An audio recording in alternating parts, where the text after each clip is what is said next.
ఓం గం గం గం గణాధిపతియే నమ. ఓం విశ్వకర్మ వీరబ్రహ్మణే నమ. మిత్రులందరికీ ఇంగిలీకముతో పని చెప్తా వినండి.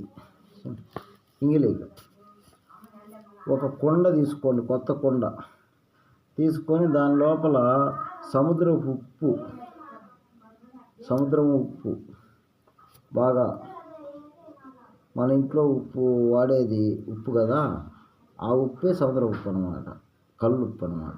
ఒక 2 కేజీలు తీసుకొని ఆ కుండలో అడుగున పోయండి, 1 కేజీ. దానిపైన ఇంగిలిక ముక్కను పెట్టండి, దానిపైన మిగతా కేజీ పోయండి. పోసి బాగా గట్టిగా అదమండి.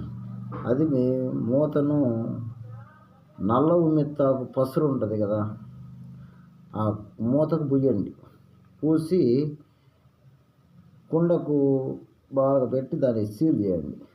సీల్ చేసిన తర్వాత ఈ సన్న సెగతో ఒక 12 గంటల సేపు కర్రలతోటి, చింతకర్రలతోటి 12 గంటలు వండితే, వండగా ఏం జరుగుద్ది, అక్కడ పై మూతకు ఈ ఉప్పులో ఉన్న పాదరసం ప్లస్ అంటుకొని ఉంటుంది అన్నమాట. అప్పుడు లోగా ఇంగిలీకం కూడా బాగా కట్టి ఉంటుంది.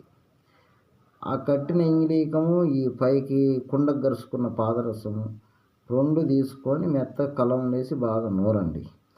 నూరి బంగారం 1 గ్రాము కరిగించండి. కరిగించేసి ఈ నూరిన భస్మం ఉంది కదా, దానికి గ్రాసం ఇవ్వండి. గ్రాసం ఇస్తే 1 గ్రాముకు మీకు 1 గ్రాముకు 2 గ్రాములు తయారయ్యింది. ఓకేనా? ఈ విధంగా తయారైన దాన్ని తీసుకొని జాగ్రత్తగా మీరు ముందుకు పోండి. ఓకేనా? ఓకే. విశ్వకర్మ అవగాహన వీడియోస్.